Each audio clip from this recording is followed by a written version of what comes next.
Okay, so welcome to the class about coffee staining your paper.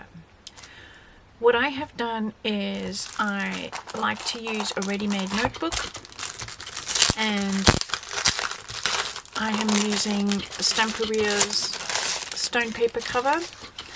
So it says it is 80 grams, 80 GSM, and there are 64 plain pages. So in other words, that's 32 sheets. And what I do is I either use a staple remover and just get in there if possible, or what you can use is just a flathead screwdriver just to get underneath there like so, to open up the staples. And then again, you can either use this to get underneath there and pull it out, or you can get a little screwdriver under there. Then what we're going to do is we're going to go to the kitchen, and we are going to take each of these pages and we're going to dip them in some coffee. I'm going to make an espresso shot. You can also use normal granular coffee, which you can melt. I will show you both, and then I will show you how I dry them in my oven. Something to remember when you are using an existing book is that the book has been cut so that it is flush when it is closed. Remember, the depth of the lying papers, if you had to just take normal A4 paper and fold it, you would find that it would stick out slightly over here. So if possible, when you are dyeing your papers, try and keep them in order. If it's not possible, well then it's not the end of the world, because when you put your books back together, you can just trim them accordingly. Add a little bit of extra water from the kettle to make sure that you get absolutely everything out and that it's enough to cover the bottom of your basin. Now, using instant coffee, add 3 heaped teaspoons and about 3/4 of a cup mug of coffee, and pour it into your tray. While you are getting this done, heat your oven up to 200 degrees centigrade, and then you can take your paper and lay it into the tray. Make sure that it covers everything on one side, then pick it up and flip it over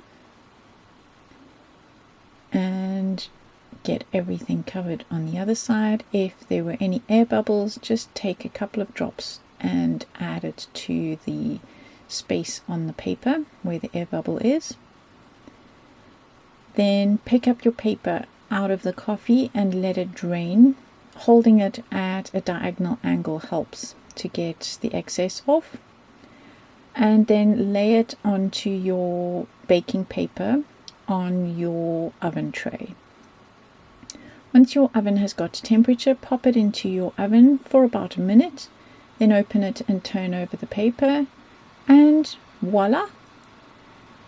This is now the instant coffee.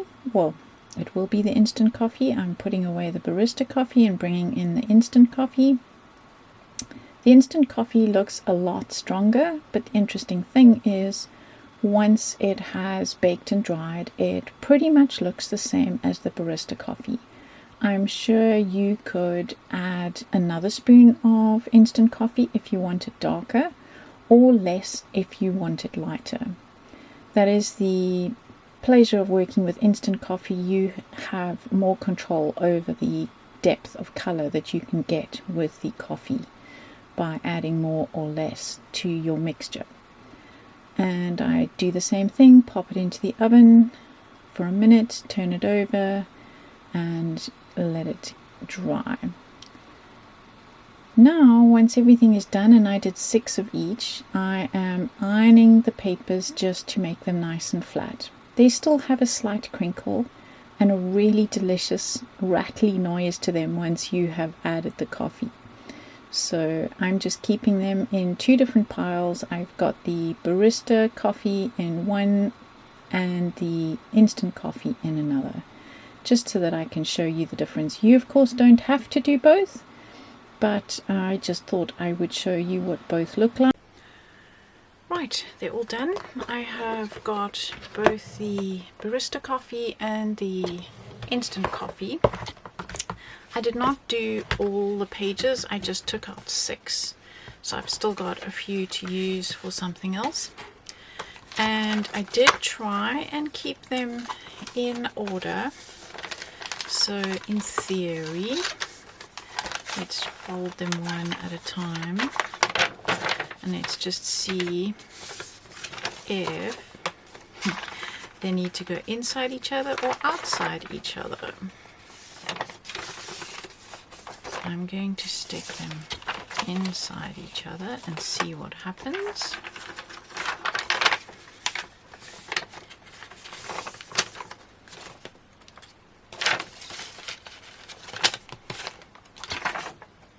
Actually, I think it needs to go the other way around because I was grabbing from on top. So we will see.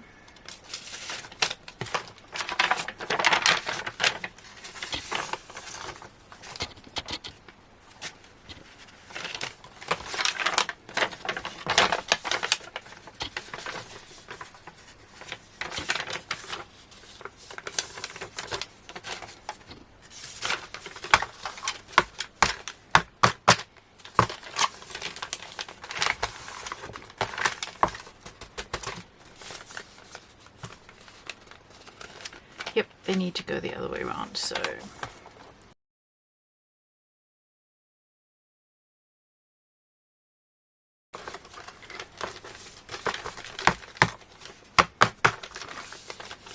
that better or worse?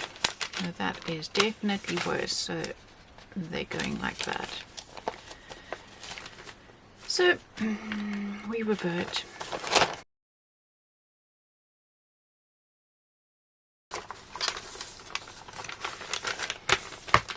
Yep, that's a lot better. So we're happy with that. Let's do the same with this one.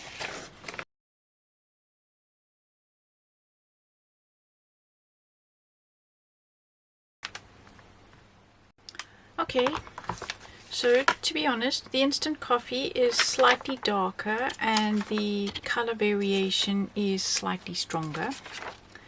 And you can, of course, with the instant coffee add more teaspoons. I added 3 heaped teaspoons, and so you have more flexibility in the amount of coffee that you use, whereas the barista coffee I used a double puck, so it is a lot paler, but it's just as interesting in my opinion and pretty much the same color tone. So now I'm going to put these together and make them into a book. So at this stage you can either use the original cover or make a new cover, and I think I've decided I would like to make a new cover. And I've got a piece of elastic here for now to hold it all together until I actually make my book, because I like to interleaf extra pieces in between, whether they're doilies, pieces of map, pieces of whatever. When I'm junk journaling, I don't want it to be stapled or stitched at this stage, so I will create the cover and then it'll be ready to use. So I'm using my trusty guillotine to take this down to the height. In fact, I'm going to take it slightly more than the height of an A4, just to give it a little bit of extra height on, well, on the top and the bottom. And I've used this pretty craft paper with a white design, and I can add to this anytime I like. So I've chosen to go with a 12 by 12 paper because, again, I know that this will give me extra space to make up for where the pages are sticking out slightly. So now I'm just going to drop my elastic in the middle, pull it tight. You need it quite nice and tight.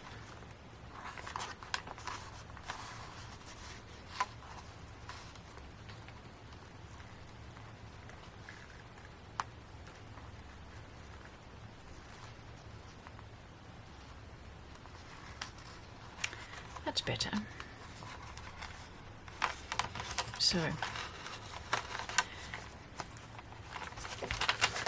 let's just get that in the middle.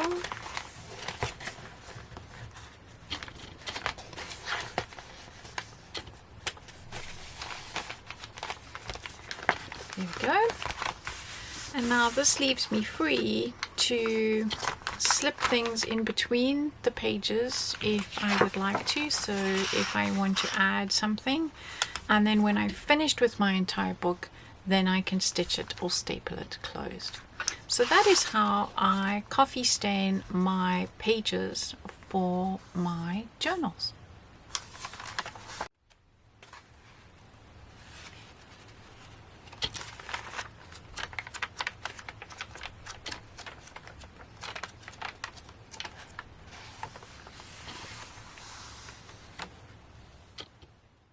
Now I'm going to walk you through two different books that I made using exactly the same technique with the coffee. This is the original stone paper cover put back on this book, which I have stitched, and then I left the black stitching just for an extra added texture. This is the first page where I am using a specific range of papers from Stamperia, and then I've also added crocheted doilies and die cuts from all sorts of different things. I've added vellum or tracing paper in between the pages, and I quite often stamp on top of things, as well as adding stencil work. I like to add things in the pockets or in the envelopes so that you can take things out, or the person you're giving it to could write on the back of these, add photographs, add memorabilia.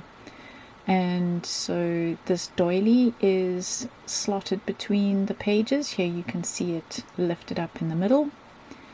And here's the other side of the vellum page with the tags taken out of the pocket on the left hand side, and then flipped over so that you can see what is underneath. Here I've added a lot of stenciling and some old book paper. I really enjoy adding diagonal pockets. Here you can see the tag taken out. I actually glued that die cut in that pocket. Here we have some more ribbon added. And this is the last page with a tuck spot, and the back of that particular book now finished.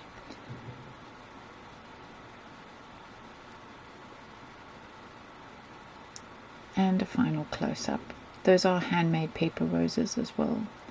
This book I used an acetate cover because of course I'd used the cover on the previous book, and acetate is really nice and strong. Here you can see the stencil work that I did underneath all the tags that I added. I really like to build different layers. So this was a particular piece of paper I liked too much to cut up, so I folded it. And here I have used staples to add the layer to the tag, so that when you pull the tag out, everything comes out together. This is a belly band with the envelope and little note slotted behind it. Lots of tuck spots on this page, and delicious deep color coffee that you can see now that I've taken everything out. And another page full of lovely tuck spots where people can add photographs, they can journal on these blank spaces. Here I've done a lot of stencil work, which you can see now that I've taken the tag out of the tuck spot. Here's another tag in a pocket, and the pull out tab with the ribbon on the side. I've used a picket fence for a pocket here and layered up all sorts of things. Another pocket with stencils of the butterflies. So there's really so many ways you can add interest to your pages on top of the coffee that you have got already going as a gorgeous base to build on top of. I hope you enjoyed that.